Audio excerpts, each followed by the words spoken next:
Briar has gone through copious amounts of builds, from Cheerios in 2021 to CMH in 22 to Beefy Briar in 23. In the end, it was a list without Rosetta Thorn that sent her to living legend at the hands of none other than the fatigue god himself, Charles Dunn. With US Nationals in the bag, let's take a look at the list, the man, and the team behind it all. Hey everyone, Charles Dunn here to talk about the Briar deck that I used to win US Nationals this past weekend. Now this isn't your run-of-the-mill Briar deck, so we're going to go through all of the different card choices and how they form a coherent whole. So first we're going to start with the hero, Briar, Warden of Thorns, often known for her aggressive decks with Channel Mount Heroic and a lot of go-again attacks. This deck is not that, not at all. This is a much more defensive-oriented deck that is trying to get the embodiment of Earth as often as possible, as opposed to embodiment of Lightning. And this improves your defensive capabilities by allowing you to block much more readily. Your 3 blocks become 4 blocks, which cover up great breakpoints, and it just allows you to be a very defensive deck when you need to be, and you still have some good attacks to put on the pressure if your opponent gives you the opening. Now, the weapon that we're using here is not the typical Rosetta Thorn that you often see in these Briar decks, because we do not have a lot of go-again attacks to be able to do that chain of non-attack into attack into Rosetta Thorn. Instead, we're using Reaping Blade. This is just a much more consistent weapon. It'll always give you 1 for 3 value instead of 1 for 2 on Rosetta Thorn. The extra text on it that if a hero has more life than any other hero, they can't gain life, that's actually more of a detriment to you than it is to other decks. Because it means you can't run things like Sigil of Solace, which would be great in this deck if you weren't always running Reaping Blade. It does come up sometimes, so just be cognizant of it, but yeah, it's not the most relevant line of text. The most important part of this is that it is a very consistent 3-4-1. All right, on to the rest of the equipment. We've got, of course, Crown of Seeds, my favorite Flesh and Blood card, I believe. It just gives so much consistency to this deck, being able to arsenal any card that you want, and still being able to get it out of your arsenal without having to cast it. It helps you cover up breakpoints. It helps you, use a pitch on their turn so that you can use the extra resources for things like Arcane Barrier or Oasis Respite. Yeah, just all around an all-star, gives a lot of consistency to the deck. And now that Briar is going to be hitting Living Legend, no one will be able to play it, which makes me very sad. But it's a very powerful card for all those reasons we just talked about. Next equipment, we've got, of course, Fyendal Spring Tunic. This should come as no surprise. It is one of the best pieces of equipment in the game. Most decks are running it, and yeah, it gives you a resource to be able to swing your Reaping Blade, being able to use it on Crown of Seeds. Just a lot of flexibility here. Yeah, not much more to say. Everyone loves Fyendal Spring Tunic. We've got Grasp of the Arknight. This one is just like the best arm piece. It gives you a way to create Rune Chant for 2 resources, so that a single blue pitch can create a Rune Chant and then swing your Reaping Blade, which lets you do 1 card for 4 damage, much the same as Guardians with like Titan's Fist or Winter's Wail used to be able to. Of course, now it's split damage, which has some benefits and drawbacks. It also blocks for 3 with the Battle Worn, 2 and then 1. So yeah, all around a great arm piece. And we've got Ironhide Legs. This card is probably the one I'm least attached to of all the equipment. We tried out Spellbound Creepers for a while. Just being able to block for 1 without pain is sometimes useful, but since we're running Crown of Seeds and some of the other resource sinks, I felt Ironhide Legs was probably the best bet to use those extra resources and cover up big dominate attacks from things like Bravo and Azalea.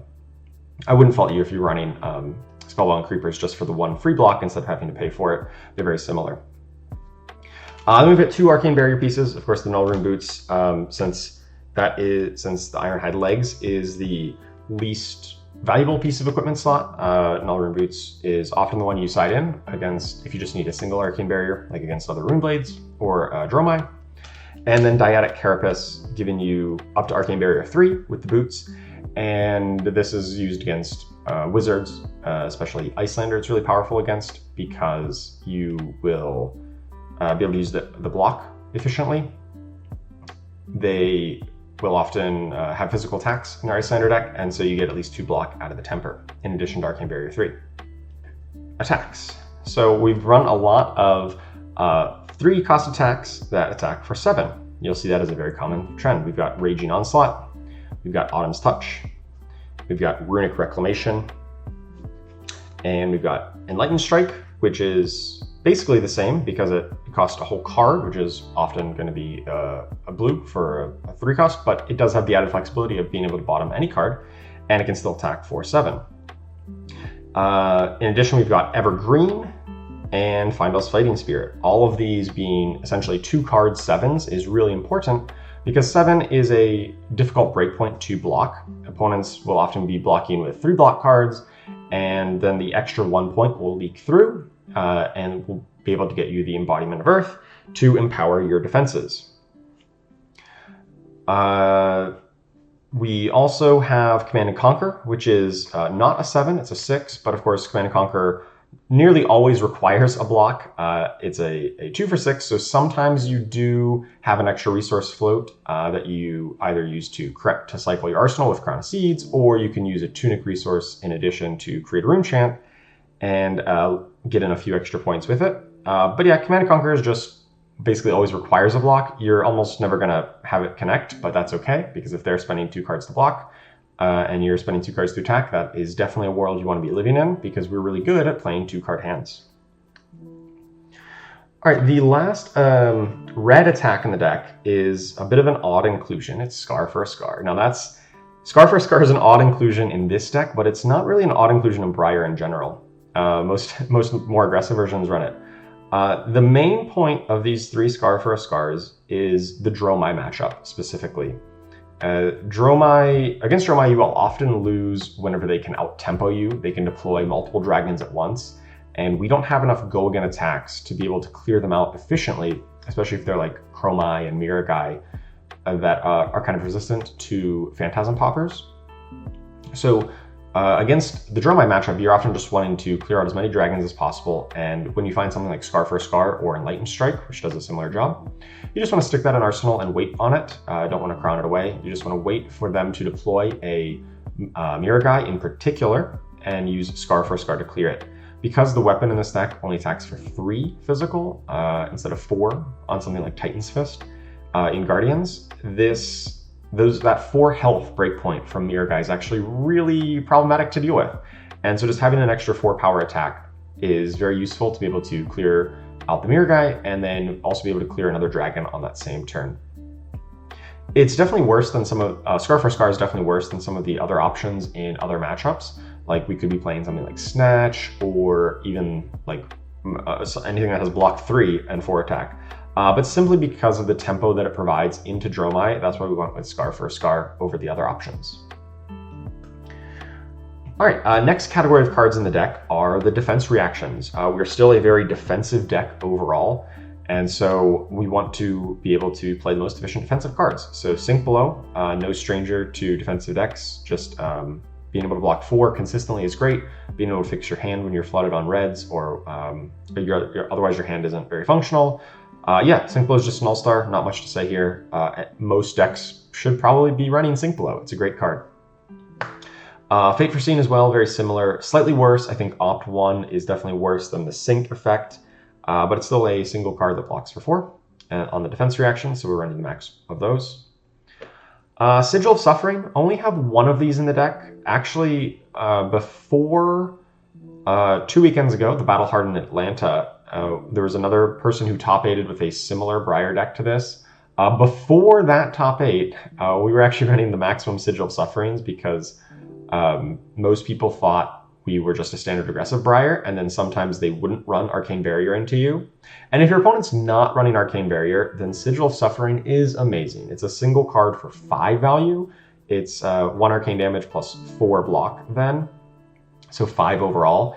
And that's a really good rate. But unfortunately, a lot more people knew that this deck might exist and are going to be running Arcane Barrier because of it. And so we decided to cut down to just 1 Sigil of Suffering and favor more Fate Foreseens. And I think that was a good exchange. I still think 1 is nice to be able to get that 1 point of damage in, or just catch somebody off guard, and it still has some good value because they might not have the 1 resource float, and it can still get that 1 card for 5. We've also got 3 Oasis Respite. This card is great at using the extra resources that you have from Crown of Seeds. If you're pitching a blue to it, you're going to have 2 float. One of them can be used on Oasis Respite, and it can help cover up dominate attacks. It can heal you a life and gain 5 basically off a single card.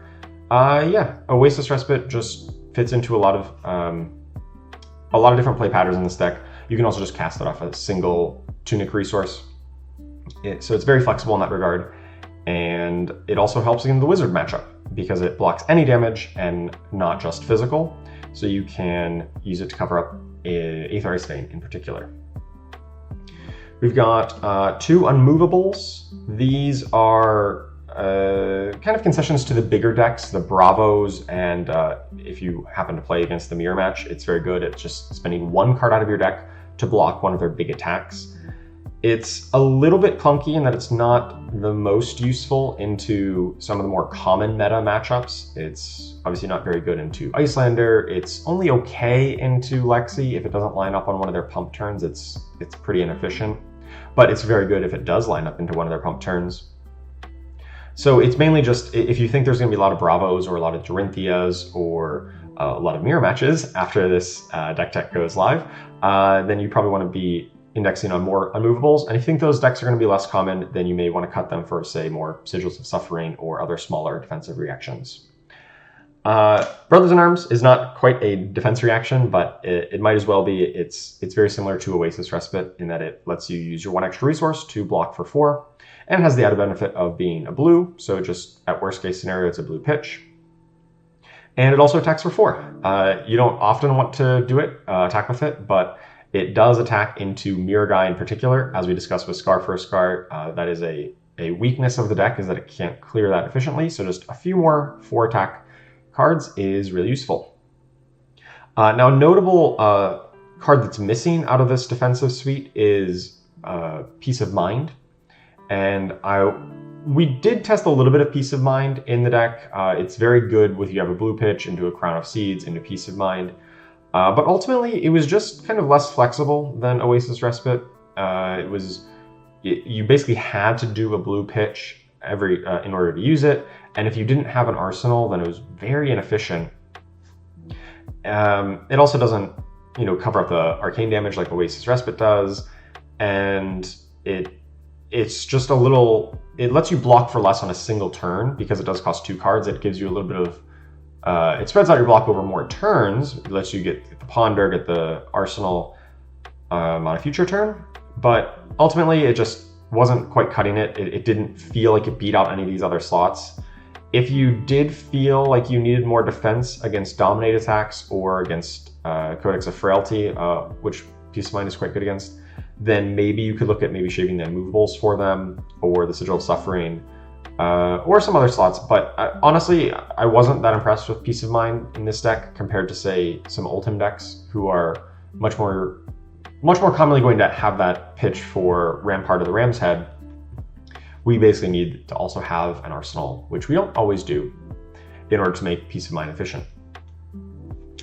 All right, on to some of the blues. We've got Anthem of Spring here. Anthem of Spring is probably the best card to have added to this deck from the new set, Dust of Dawn. You're rarely going to cast this for its effect. You mainly are blocking with it for its Unity effect. The ability to use Anthem of Spring plus another non-attack action to block for a total of 7, because you create an embodiment, is just really powerful. And if you already have an embodiment, then it's a 2-card block for 9, which is kind of crazy good. And so yeah, Anthem of Spring, even if your opponent has denied you an embodiment, the ability to just get one on the first attack of their turn by blocking with 2 cards is extremely powerful, and really is what put this deck on my radar as something to try out in the first place. So yeah, love Anthem of Spring. Then we've got a whole bunch of other blue non-attack actions. Of course, Warmonger's Diplomacy, a great card in its own right for its text, the ability to shut down decks that want to do both attacks and non-attacks. Warmongers is great for that.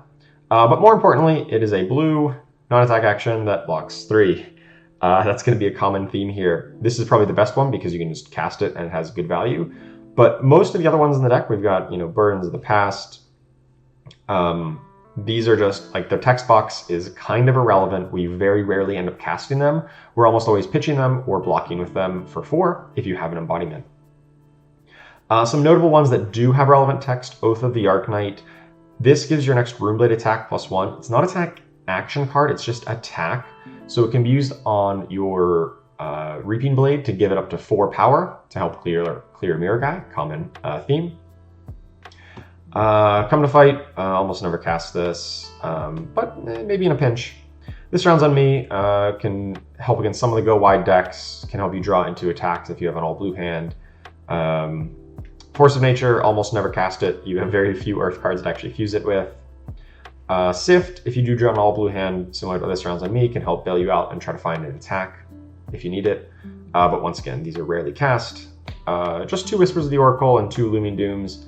Kind of irrelevant what your split is on a lot of these, honestly, because once again, they don't have much text. 1 point in favor of Looming Doom is that it does cost 3, which is only really relevant against Frostlock out of Lexi. If they hit you with Frostlock and you want to be able to pitch a card, you can pitch Looming Doom through it, but you can't pitch something like Whispers. But super minor overall. We just have a good density of blue, block 3, non-attack action cards. Almost all of the ones that are legal in the game. The last blue we've got, of course, we've got Heart of Findall. Always a great card for good value here. You're often going to be dropping slightly lower than the opponent in a lot of matchups, and it just, heals you 1. Yeah, great card. The last blue is Last Ditch Effort, and this card was, once again, it's another 4 power attack. As we stated before, it's very valuable, but also just into any kind of grindy matchup, the Bravo matchups in particular, or the Mirror match now. This can help you win the late game if you can set up your last 5 cards to have 2 Last Ditch Efforts plus a blue plus Evergreen. You can do some really big turns just to kind of close out the game and hopefully get your opponent to block with their last few cards and then seal you the win. Otherwise, you're just pitching it as blue or blocking for 3 with it. That's why we're not running the full 3 of, because it's actually worse than the non-attacks in a lot of cases. But for specific matchups, it is worthwhile, and I think those matchups are ones that you can struggle with, and so that's why it is a good inclusion. I think 2 is the right number for Last Ditch Effort. The last couple cards of the deck are more of the sideboard cards, although this deck often runs almost all of its cards into most matchups. We've got Remembrance and Pulse of Candlehold here. These do 2 very similar roles. They help to maintain your threat density as you go into the late game in slightly different ways. Pulse of Candlehold has the upside of being a non-attack action that can block for 4 if you have an embodiment. But Remembrance gets you back 1 more card, it's an instant.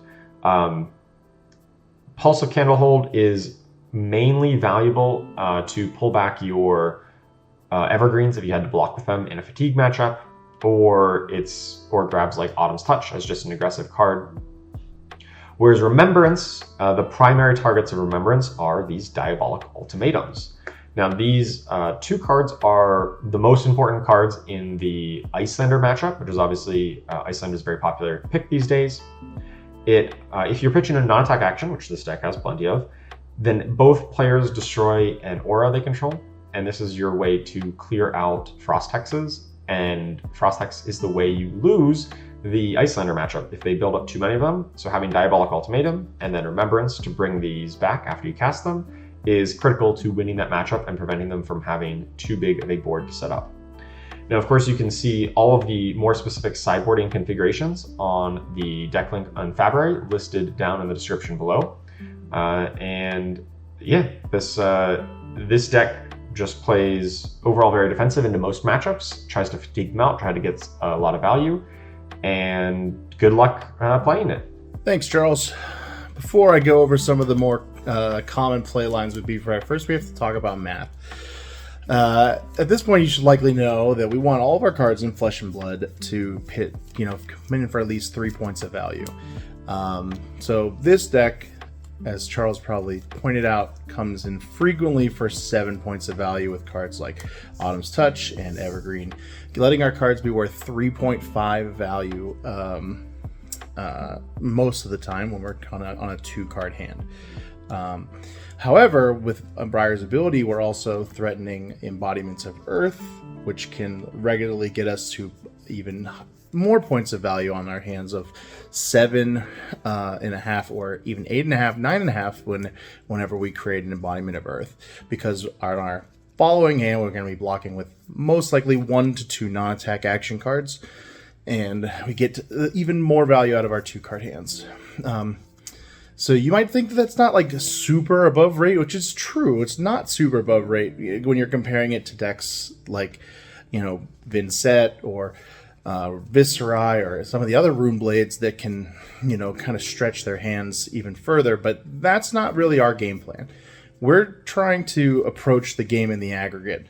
We're trying to be consistently having relatively small hands where we're blocking 2 to 3 cards per turn and coming back with 1 card back, similar to our Oldham style of gameplay, and being more defensive. So let's try to consider, a point where we're trying to put our deck versus our opponent's deck. That's where we kind of want to put our thought process in this type of deck. So if we're consistently throwing, for our 2-card 7s, and blocking, by the end of the game, maybe the beginning of the game will be losing turn cycles, but by the end of the game, their deck will be relatively depleted and be running low, and that's where we start to get our value in this type of deck. So let's talk about Crown of Seeds. We know that this card is such a powerhouse in Oldham, but what is it doing in this deck? It's doing serving a little bit of a different role in Briar. What it does in this deck does allow us to arsenal bad cards like Sift and Come to Fight, and these non-attack actions that are basically in the deck to just block for 3.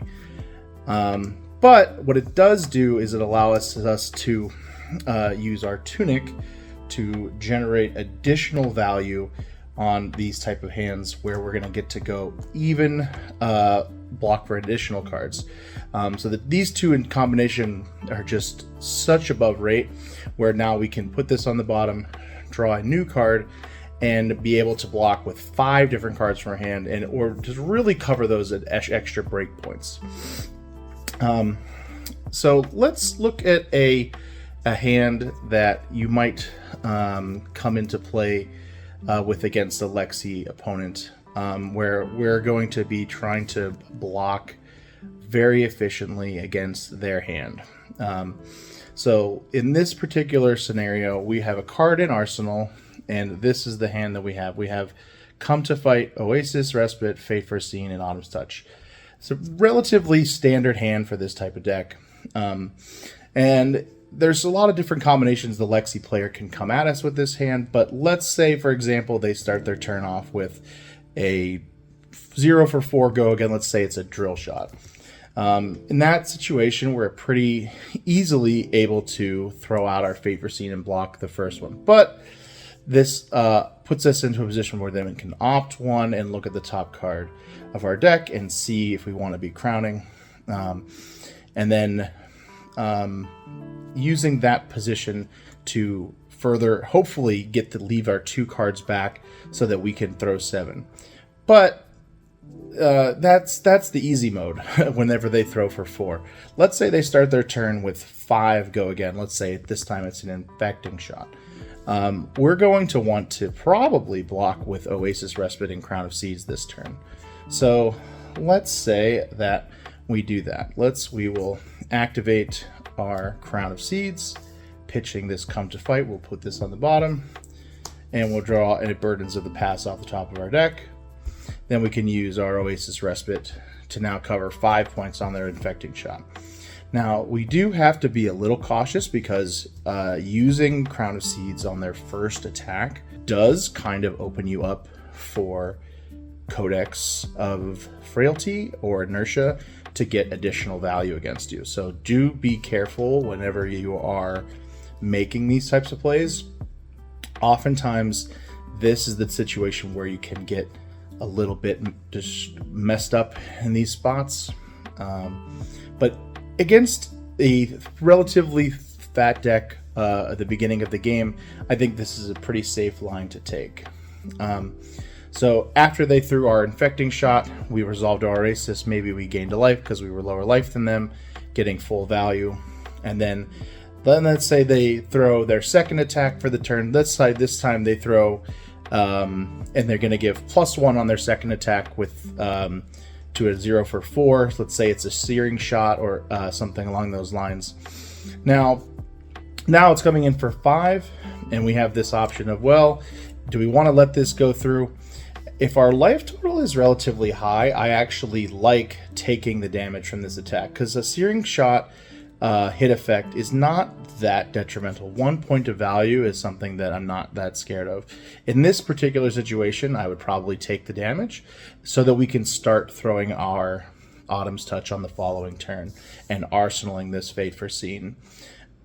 Because they threw it for 5, we're not going to be able to cleanly cover anything unless we're going to use armor or get additional cards into the mix, like blocking 2 cards on their card, or over blocking at that point. So this deck likes to trade a lot.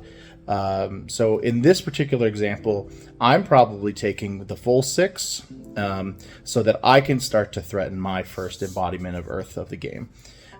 They're very likely to put themselves in that position often, where they're trying to set up an arsenal card against you.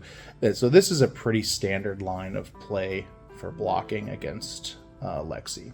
Okay, so now we're going to go back to the next turn where we have the Fate Foreseen that we set up in Arsenal previously. We made an Embodiment of Earth from our Autumn's Touch on the previous turn. And now we're facing a Lexi opponent that is going to have a 5-card hand that chose not to block our Autumn's Touch.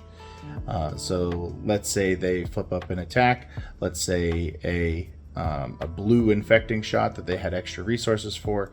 And they didn't want to, they had 2 blues and they had to pitch that. So they have a blue Infecting Shot face up in their arsenal, and then they start the turn by loading and firing an Infecting Shot. So this is coming in for 5, and this is those type of hands where, again, we're really struggling here to cover this 5 breakpoint. So it depends on the life points in the game. If you have a decently high life total, you could consider just blocking for 4 here, because we ideally want to throw this Final's Fighting Spirit back at them and just taking the Blood Rot Pox, which is not the end of the world to take that from them. It does let them get 2 value out of their hit effect, but it's not the end of the world if you get hit by one of those. It's more important to stop cards like Heat Seeker that can give them extra cards, or cards like Bolt and Shot, giving them extra reloads that can let them throw extra arrows. I'm also not blocking with the Fate Foreseen in this particular situation, because again, we're trying to dodge the potential codex that we talked about in the previous turn. So let's say we blocked for 4, we took 1 damage on the thing and take a Blood Rot Pox from our opponent. Then they throw another attack. This would be another 0 for 4. Or maybe this time they have like a Rain Razors or something along the lines, and then we block for 4. And then we can actually consider throwing out our Fate Foreseen. But these are the types of things you have to be thinking about whenever they're making their attacks. But whenever they're throwing 3 arrows, though, it is certainly within the realm of possibility that you end up blocking with everything. So like you get into these positions sometimes where you're kind of damned if you do, damned if you don't. But if you are able to get through the turn without leaking too many points, it's a win in the early game, especially if they don't present a bunch of cards and are not trying to fatigue you yourself. So we've taken 1 point from their attack, and then let's say they throw out another, let's say this time that it is a a searing shot again, or a bolton shot, something that we don't really care too much about while they have a card face up in their arsenal. Again, I'm just going to throw 1/4 in front of it and just leak any points that might be coming through, and try to use armor or things like that. And then for the final attack, that's when we can throw out the Fate Foreseen and stop the last attack. And then you get into this spot again where we can go down to fire back on the following turn with our Finals Fighting Spirit and make another attack. Basically, Lexi gets put in these situations where she doesn't want to block unless she has this 3 of a kind in her hand, and every time that you throw 7 at her, and potentially even 8 points of value off of the Finals Fighting Spirit, you really recoup a lot of the value that she can do to you in the early game. But you do have to be a little cautious while you're doing this, because you can't let your life total dip too low as well. So as long as you're into like the mid game and still in the high 20s, I think you're still usually in pretty good shape. Trying to just burn her out of her strong reds and try not to get blown out by Codex of Frailty as much as possible. The nice thing though is that even if you do get hit by a Codex of Frailty, as long as you don't go down to 0 cards, you can recoup the value by crowning after the fact if you haven't already crowned already. So it's just another thing to keep in mind while playing against Lexi opponents. So these are just a couple of situations you can come in against Lexi. Okay, so there will be some other situations in the game where your opponent might try to realize what you're doing to them and try to just pass and try to set up for a future turn and think that you can't really punish them too hard. And while that's true, this deck doesn't do the best on 5 cards. Let's consider a hand like this where we draw a hand where we had a CNC set up in Arsenal, which is probably the best card that we can have again in this position. But even if it's not CNC, it could still be another 3 for 7 attack as well.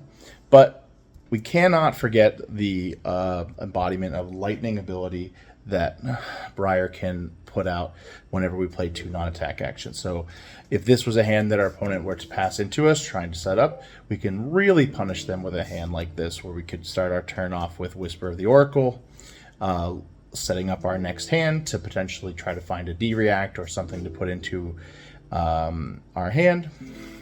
Then we can go with an Anthem of Spring, creating that embodiment of lightning that will let our next attack go again.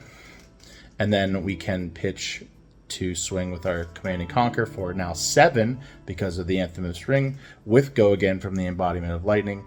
And with the remaining resource, we can throw Reaping Blade and then make an arsenal with our last card. In these positions, it doesn't matter too much which card you're putting into your arsenal. If it's just a random blue, I would probably put the attack in there because it's possible if they passed, you might throw this. But in this scenario, we've now come in with our 5 card hand. So we're really only utilizing 4 cards, but we get an arsenal back. So we're going to gain 3 points from the arsenal. And then we got 10 points of value from the Reaping Blade plus the Command and Conquer. And then we get another potential 3 points as long as the Command and Conquer hits, which if it has 7 power, it's probably going to hit. It's going to be pretty impractical for them to block a 7 power Command and Conquer. They could use armor and maybe 2 cards to get past it, but it's going to be pretty difficult in that spot to get past the Command and Conquer for 7. But this is the type of hand that you're certainly within the realm of possibility of coming upon, and I actually had a very similar hand to this at US Nationals, where it really punished my opponent for trying to set up against me.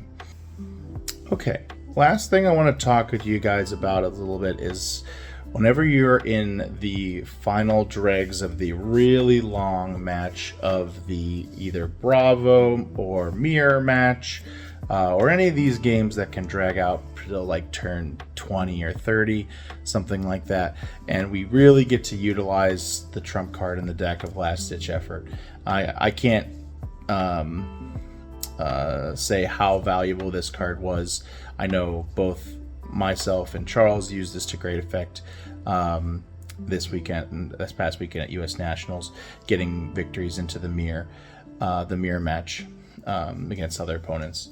But the thing that I want to mention about Last Ditch Effort is that it's very predictable when you're going to be able to line this up, and you don't want to not know how to use this card, because while it may seem pretty trivial to just, hey, I'm going to attack with this when I have no cards left on my deck, you do need to be tracking your life total as well as the number of cards left in your deck as you're getting to the point where you realize, okay, what is my life total going to be when my deck is empty?